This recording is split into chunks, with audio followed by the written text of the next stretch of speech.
So, Madam Secretary, yesterday was Earth Day, and one of my graduate students, Tom Dannon, wanted to pose you a question. I promise you this was from him and not from my wife, Sherry. But the question was, given that we've just marked the 42nd anniversary of Earth Day, do you see any real opportunities for significant environmental progress on the international front, and what role can the United States play in catalyzing that? I am a perennial optimist on even the most difficult issue, and I do think that we can see some progress. I think, number one, the problem of climate change, of environmental degradation, of pollution and contamination is not going away. It's not been magically disappeared because people don't want to have a political discussion about it. It still is affecting people's lives, and it's affecting the lives of Americans here at home, as well as countless millions around the world.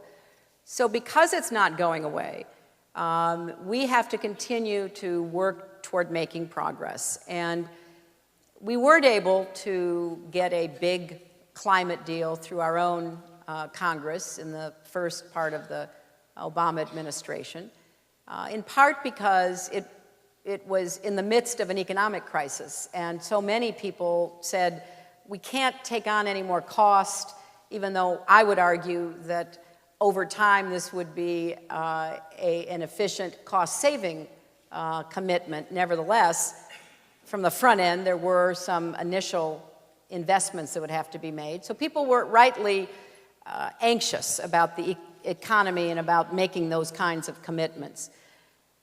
But we did make slow, steady progress toward some international commitments, starting in Copenhagen, then in Cancun, then at Durban, and certainly there's hope for continuing that at the Rio +20.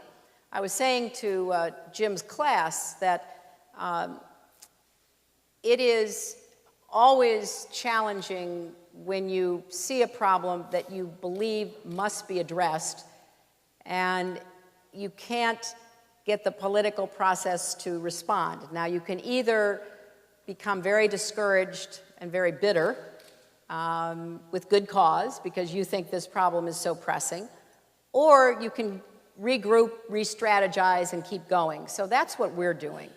And I'll give you just a few quick examples. Coming out of Copenhagen, for the first time, we got developing countries to agree to anything about climate change. You know, if you're in India, China, Brazil, South Africa, your attitude is, we didn't make this problem. You know, the developed world made it. We're trying to develop. Now, all of a sudden, along comes the developed world and says to us, you have to pay for your development. Well, that's just not fair. We get to the same point of development you all did, and then we'll worry about something like climate change. So they weren't part of Kyoto. They have resisted being part of any international accord under that argument. For the first time in Copenhagen, the president and I hammered out a deal where they would be agreeing to reporting certain things, which they'd never reported before, and making certain internal commitments. At Cancun, that was further refined, and similarly at Durban. Because the developed world in Europe, combined with the developing world, wanted very much for there to be a binding agreement on the follow-on to Kyoto that would bind the United States and others. Well, the United States Congress didn't accept Kyoto the first time because there was no binding agreement on the developing world. And now, all these years later, the developing world is, now leading in greenhouse gas emissions and still has not taken on responsibility except in a kind of an internal level of accountability. So our goal was to get, for the first time, everybody realizing we all had to pay something for this problem. Granted, the United States and the West in particular have contributed more over the last century because of our development trajectories to the problem that we face. So yes, we do have to take responsibility, but so do they, because what good will it do us if we take responsibility and they don't? We won't make any progress.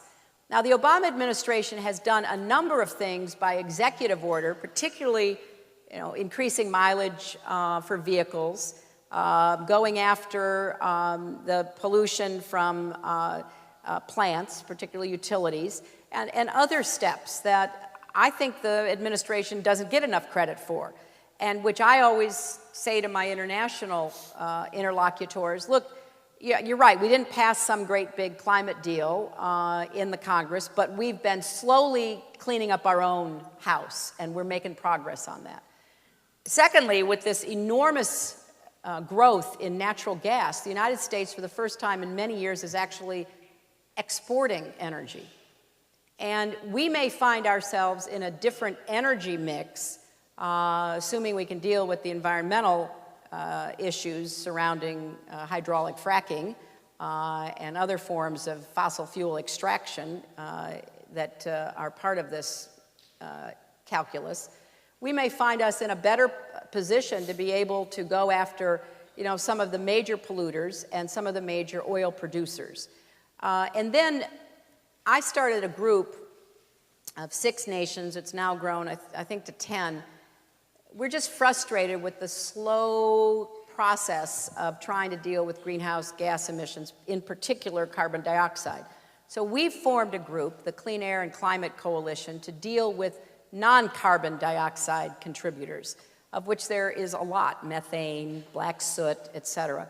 So we're trying to follow that model to come up with some specific proposals that we can implement.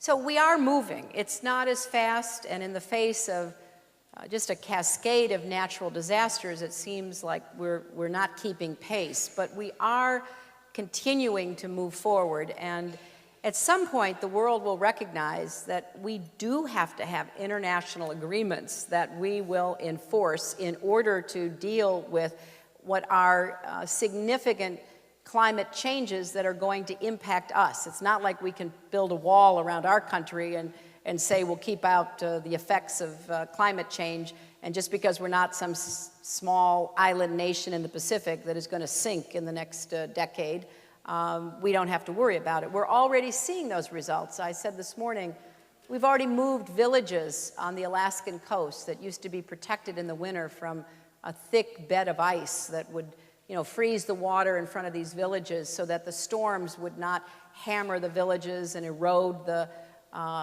land. And now the ice is neither there nor as thick. And so we're already doing things that mitigate against the effects of climate change. So it still is a big piece of global unfinished business that we're trying to make slow but steady progress on.